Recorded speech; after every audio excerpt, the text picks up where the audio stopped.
জাতীয় নির্বাচন এবং গণপরিষদ নির্বাচন একটা নির্বাচনের মধ্য দিয়ে অনুষ্ঠিত হতে পারে। সেক্ষেত্রে যারা নির্বাচিত প্রতিনিধিরা আছেন তারা গণপরিষদের সদস্য হিসাবে সংবিধান প্রণয়নের দায়িত্ব যেমন পালন করবেন, একই সাথে জাতীয় সংসদের সদস্য হিসেবে তাদের যে কার্যাবলী আছে সেগুলো তারা সম্পূর্ণ করবেন।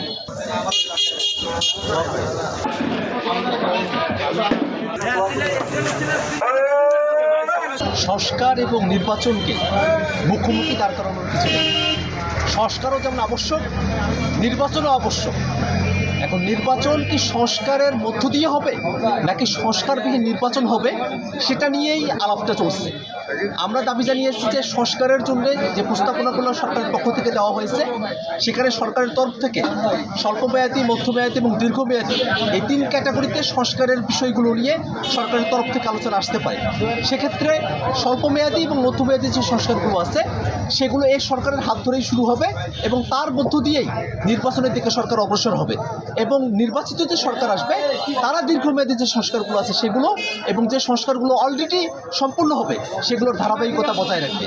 এক্ষেত্রে সরকারের তরফ থেকে ডিসেম্বর অথবা সামনে বছরের জুনের মধ্যে নির্বাচনের যে সময়সীমার কথা বলা হয়েছে, আমরা মনে করি যে সরকারের যদি সদিচ্ছা থাকে এবং একই সাথে অপরাপর রাজনৈতিক দলগুলো যদি সরকারের এই সংস্কারের যে উদ্যোগ তার সঙ্গে একাত্ম হয়, সহযোগিতা করে, সেক্ষেত্রে অবশ্যই এই সময়সীমার মধ্যেই নির্বাচন আয়োজন করা সম্ভব।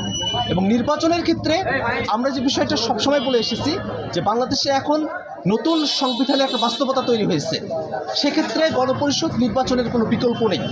গণপরিষদ নির্বাচন এবং জাতীয় নির্বাচনকেও আবার মুখোমুখি দাঁড় করানোর একটা প্রচেষ্টা অনেকের মধ্যে আমরা খেয়াল করি। আমরা এটা মনে করি যে জাতীয় নির্বাচন এবং গণপরিষদ নির্বাচন একটা নির্বাচনের মধ্য দিয়ে অনুষ্ঠিত হতে পারে। সেক্ষেত্রে যারা নির্বাচিত প্রতিনিধিরা আছেন তারা গণপরিষদের সদস্য হিসাবে সংবিধান প্রণয়নের দায়িত্ব যেমন পালন করবেন, একই সাথে জাতীয় সংসদের সদস্য হিসেবে তাদের যে কার্যাবলী আছে সেগুলো তারা সম্পূর্ণ করবেন। এখানে গণপরিষদ নির্বাচন এবং জাতীয় নির্বাচনকে আলাদা করে মুখোমুখি দাঁড় করানোর মতো কোনো পরিস্থিতি নেই, বরং দুটি নির্বাচনের জন্য একসঙ্গে অনুষ্ঠিত হতে পারে। 2000 শহীদের রক্তের বিনিময়ে আমরা যে নতুন বাংলাদেশ প্রত্যাশা করছি সে বাংলাদেশকে যেন আসলেই আমরা ধারণ করতে পারি, সেরকম একটা পরিবর্তনের মধ্য দিয়ে আমাদেরকে অবশ্যই যেতে হবে। এক্ষেত্রে আমরা যেটা মনে করি যে পুরনো কাঠামো বহাল রেখে যদি বাংলাদেশের শাসন প্রণালী আবার প্রস্তুত হয়, সেক্ষেত্রে পুরনো যে স্বৈরাচারী কায়দা, পুরনো যে ফেসিবাদী কায়দাগুলো আছে সেগুলো সময়ে সময়ে বাংলাদেশে আবার ফিরে আসবে। আবারও বাংলাদেশের মানুষকে নানা ধরনের সাফারিংসের মধ্য দিয়ে যেতে হবে, কষ্ট, দুঃখ, দুর্দশার মধ্য দিয়ে যেতে হবে। অতএব বাংলাদেশ যাতে সামনের দিনে সুন্দরভাবে পরিচালিত হতে পারে এই কারণে পুরনো কাঠামোগুলোর সংস্কার প্রয়োজন, নতুন করে বাংলাদেশের রাষ্ট্রটার সূচনা করা প্রয়োজন। যেমনইভাবে ওয়ালে আমরা দেখেছি যে আমাদের এই অভ্যুত্থানের যারা সৈনিকেরা আছেন তারা লিখেছেন বাংলাদেশ 2.0 নতুন বাংলাদেশ। সেই নতুন বাংলাদেশের যে ধারণা সেটাকে অবশ্যই প্রত্যেকটা রাজনৈতিক দলের সম্মান করা উচিত। জনগণের যে দাবি তার পক্ষেই প্রত্যেকটা রাজনৈতিক দলের অবস্থান নেওয়া উচিত। জাতীয় নাগরিক পার্টি এনসিপি সারা দেশে তাদের কর্মপরিধি, তাদের সাংগঠনিক বিস্তৃতির জন্য কাজ করছে। সেক্ষেত্রে আমরা মনে করি যে সামনের যে জাতীয় নির্বাচন আসছে সেখানে প্রথমত আমরা জাতীয় নাগরিক পার্টি এনসিপি এককভাবে সেখানে প্রতিযোগিতায় অংশগ্রহণ করবার মতো সামর্থ্য আমরা রাখি।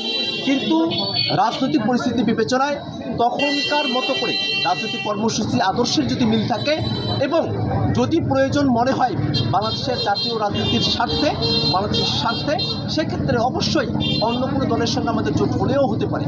আমরা জোট হওয়ার যে বাস্তবতা সেটাকে আমরা একেবারেই নাকচ করছি না, আবার আমরা জোট করেই নির্বাচন করব এমন কোনো নিশ্চয়তার কথাও আমরা এখন বলছি। নির্বাচনের সময় যখন ঘনিয়ে আসবে এবং দীর্ঘ সময় ধরে ফেসিবাদ বিরুদ্ধে লড়াইয়ে যারা অংশগ্রহণ করেছেন, একই সাথে আমাদের লক্ষ্য, উদ্দেশ্য, আদর্শ এবং দেশের স্বার্থের সঙ্গে যাদের সঙ্গে আমাদের মেলবন্ধন ঘটবে অবশ্যই তাদের সঙ্গে আমাদের জোট হওয়ার সম্ভাবনা নিয়ে আলাপ করা হতে পারে। কিন্তু এখনই এত আগে থেকেই আমরা কোনো দলের ব্যাপারে পূর্বানুমান নিয়ে আমরা কথা বলতে চাই না।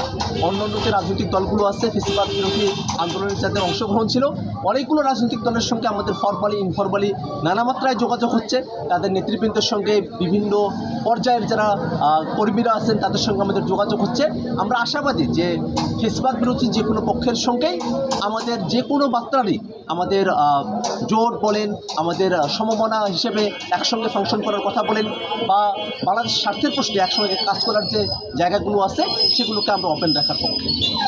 ইনকিলাব ইনকিলাব জিন্দাবাদ জিন্দাবাদ আকবর ভাই আরো জোরে আকবর ভাই হাত তুলে ভাই জিন্দাবাদ